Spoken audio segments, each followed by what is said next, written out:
welcome to yet another UCL Fantasy video. Now, I have to say, I haven't had a great start. I did much better last time, at this time last year, but that's the way the cookie crumbles. You can't do well every week, and sometimes it takes a bit of time to get into the momentum and into the swing of things, but it could have been worse, and I'm going to look at it in a positive way. And either way, I think it's very important about the chips. I know a lot of you have been asking me, when should I use my limitless chip and when should I be using my wildcard? Now, I have to say, in my opinion, it's best to use both of them early. However, I can see why someone would want to hold their wildcard maybe for the quarterfinals, the semifinals, or even the final, because it gives them a lot of flexibility to change pretty much their entire team.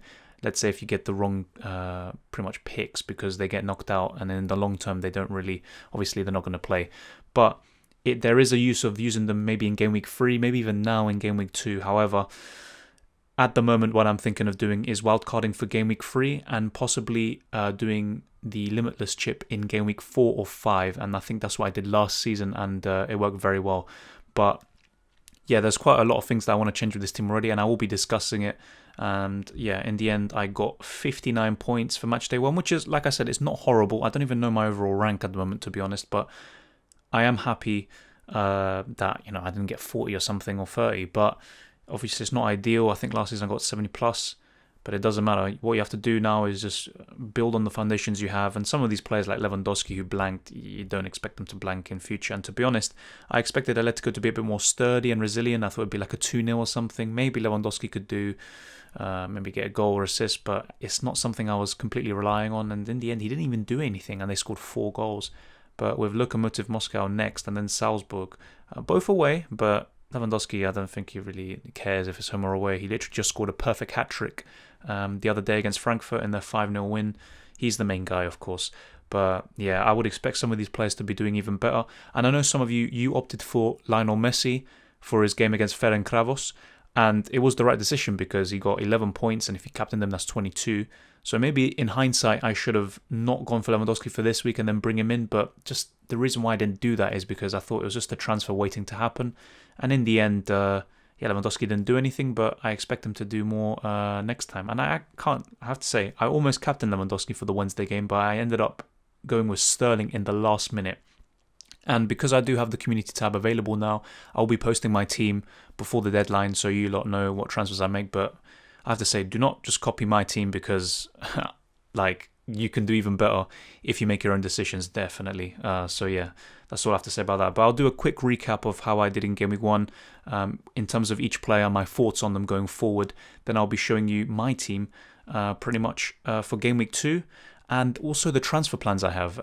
That's pretty much how this video is going to be set up. And of course, if you have any doubts, suggestions or anything like that, leave them down in the comment section below. I'd really appreciate it. And thank you for your continued support. But I have to say, starting off with one of the highest scoring players in my team, Adrian. Unfortunately, it's a good thing that Alisson is back. Let's say that. I don't want to sound, a bit weird there, but it's a bit unfortunate now that Adrian, that I had him in my team, and I thought maybe he could play for 2-3 game weeks. He's got Midtjylland next. That's probably a guaranteed clean sheet. It was more likely than Ajax, where he actually got the points, but Alisson's back in goal now, and he's going to be playing. So Adrian is not really an option anymore, and that's why on a wild card, of course, Adrian is out. And that was the point also of having Neto and Adrian, because they play for top teams, but I would be obviously getting them out as soon as Ter Stegen and Alisson are back. But yeah, Alisson is back ahead of schedule.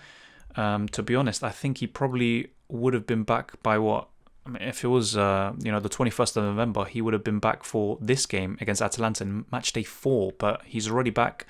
So Adrian is just not an option, and he could be one of the transfers I am making. But thank you for the points, and but unfortunately, yeah, he's got to go. Now, one late change I made, and I did post all of the changes and transfers I made in the comment section of my last Champions League fantasy video, but I actually got rid of Kimmich for Pavard. Now, the reason for that was because Kimmich had missed the last 2 games because his wife had a child, and it looked like there was a strong possibility of the same happening against Atletico Madrid, and he wasn't even training that much, but he ended up playing and he got the assist, so I missed out on those 3 points there.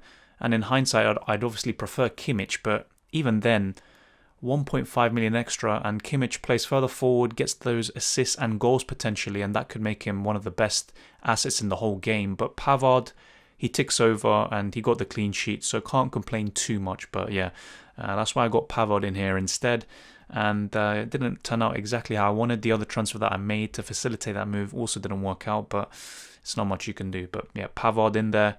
And to be honest, I'd want to have at least one Bayern defender in the team, because I expect them to go quite far. I expect them to get a few more clean sheets, maybe even in the group stages. And also, yeah, like just Bayern are one of those teams you want to have at least 2 free players in. And moving on to the rest of the team, Felipe, I brought him in for Florenzi because Florenzi got 3 points, and I thought maybe Felipe can get a lot of points from ball recoveries or something like that, even though I expected them to lose. And to be fair, he did get the points for ball recoveries, but they conceded 4 goals and he lost 2 points from that. Otherwise, he would have got 3 or 4 points, depending on if they considered 2 or less. But yeah, Felipe, like I said, an Atletico Madrid defender for 4.5 million. It's a bit of a no-brainer. And the good thing about leaving the wildcard for maybe an extra week is that I can maybe see if Felipe loses a spot or other people in my team, and I can also just have more of a better idea of who the best assets this year are, or at least for the group stages, because the group stages is an entirely different tournament to the knockout stages, and some players can do very well in the groups and then they can just do poorly in the knockouts. Same with teams overall, so you've got to bear all these things in mind. So yeah, Felipe, you know what, still for his price, very happy, and it's not someone I'd probably wildcard out unless I just got in Lodi or something like that, who's a bit more secure at that left back spot. Now Thomas Meunier, they considered 3 goals, but he still got 4 points, and I actually saw the highlights, and Haaland almost assisted Meunier, I think, and that would have been points for both of them, or both of my team, but unfortunately he didn't get that. Still, 11 balls recovered, that is very, very high. That's a lot of ball recoveries, and he got the points there. But still, I think at 5 million, one of the best options there, very attacking. But then you have Angelino, who got 19 points, and whoever has him, fair play. There are a lot of options in defence at around 5 million, 5.5, and Thomas Meunier is still one of them, I think, but yeah, I'll see how he does against Zenit, and if he doesn't do the business there, then yeah, he's someone I could obviously look to ship out on a wild card. But yeah, the defense not too great, but then again, it's probably better than my attack, as I'll get onto very soon. Now, this guy, I also brought him in for Koundé because of the COVID test that Koundé tested positive for. There's actually a chance that Koundé could miss Matchday 2. However, looking at how things are going, I think Koundé could actually be back. So this guy didn't even play in the first game against Lokomotiv Moscow. And yeah, obviously I brought him in because he's a regular starter for Salzburg. But if he's not gonna play, then yeah, it's just absolutely useless. But Koundé, he's got Krasnodar next at home, I believe, or if not, yeah, I think it's at home. And that would be very good. So that is a transfer I could make. And that's why I wanted to keep Koundé in the first place. But, I just thought maybe he could miss Matchday 2-2. And this guy could get a clean sheet against Lokomotiv Moscow. But it didn't happen. And, sometimes you have to take risks. Sometimes they work. Sometimes they don't really pay off.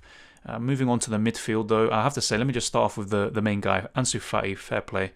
My best performing player of the week. And Ferencváros are a pretty poor side, but Fati for Barcelona, the best player in that club this season, and just he's on fire, absolutely on fire.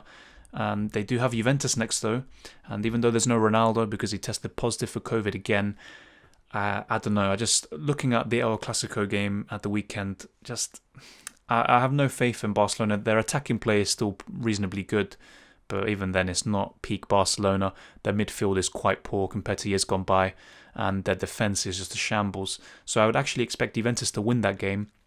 You never know, of course, and especially with no Ronaldo, that's a big, big miss. But I don't know, Barcelona just strike me as that team that just, they look a bit disjointed, and that's why I didn't want to double or triple up on Barcelona. I think Fati is probably the best asset to have. £8 million is probably a bargain, or euros, depending on the currency of the Champions League. Yeah, but Ansu Fati, fantastic player.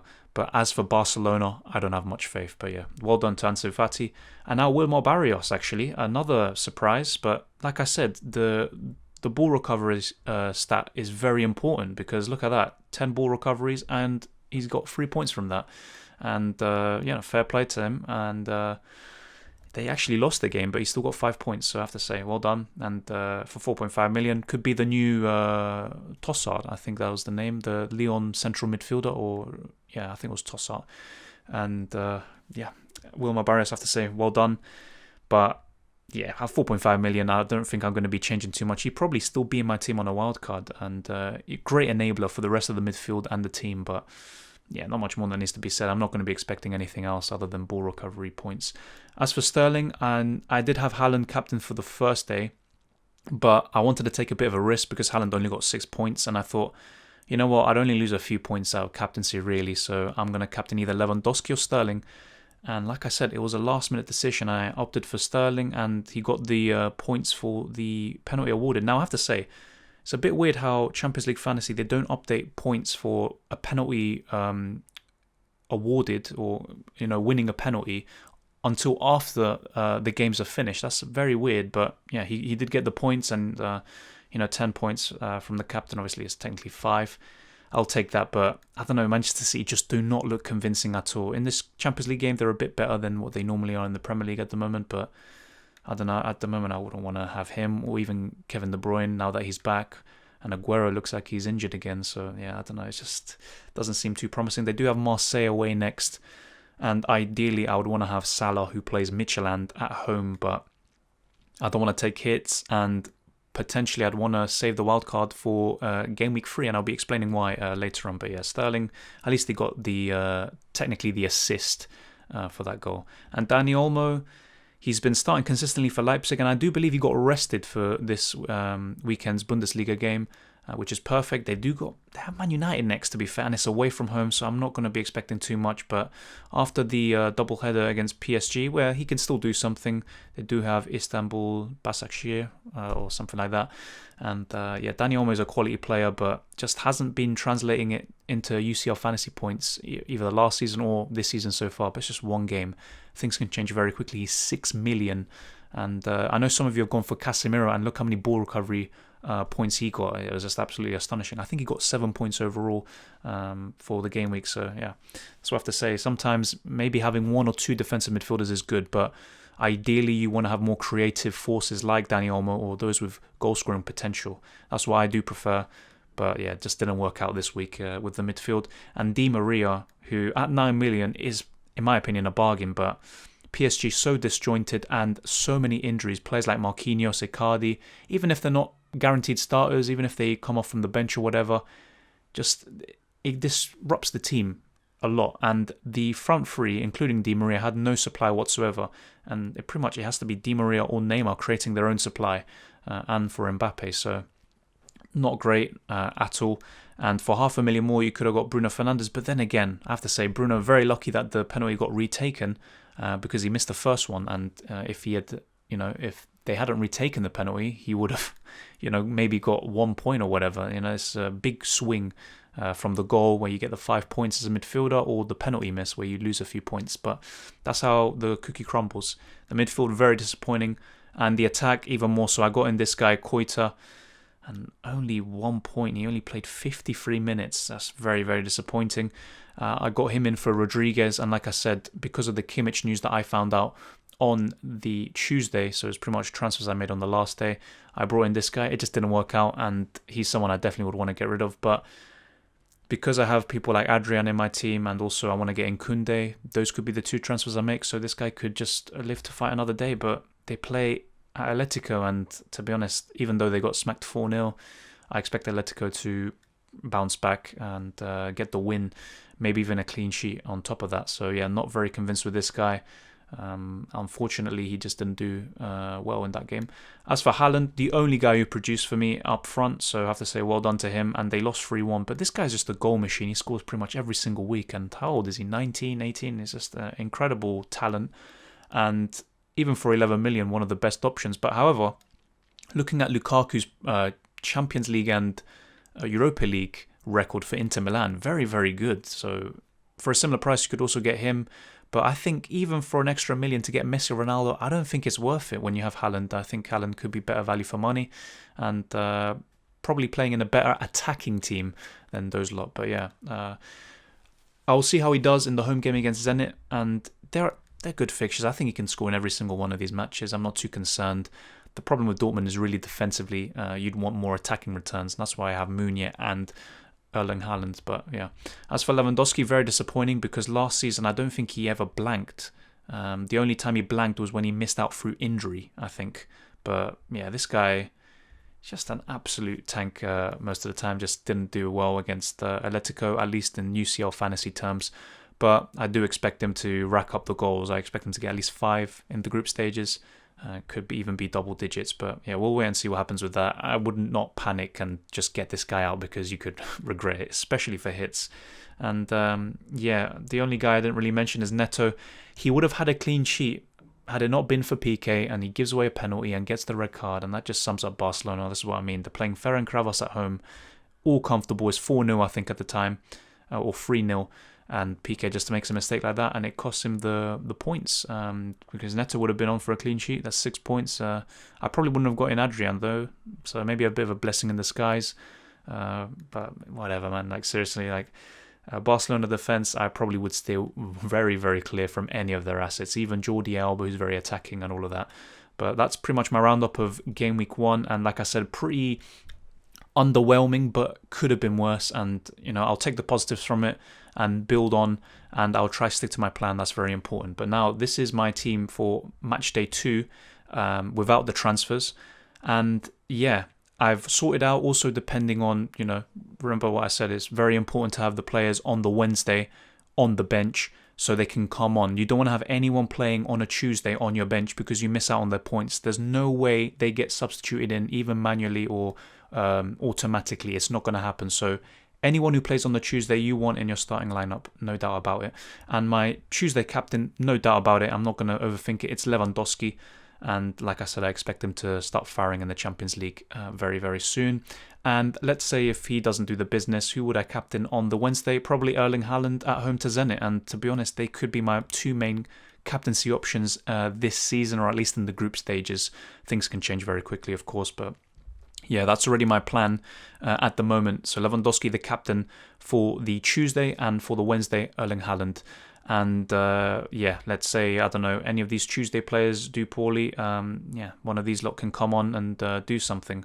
And yeah, like I said, Adrian already is a big worry because, you know, Alisson's back. He's not going to play really. So got to get rid of him. I like having 2 playing keepers in the group stages anyway. After that, fair enough, you can just stick with 1. You know, goalkeepers aren't too important, but I do like having the option, and especially with Neto playing Juventus and Ter Stegen coming back very, very soon, potentially.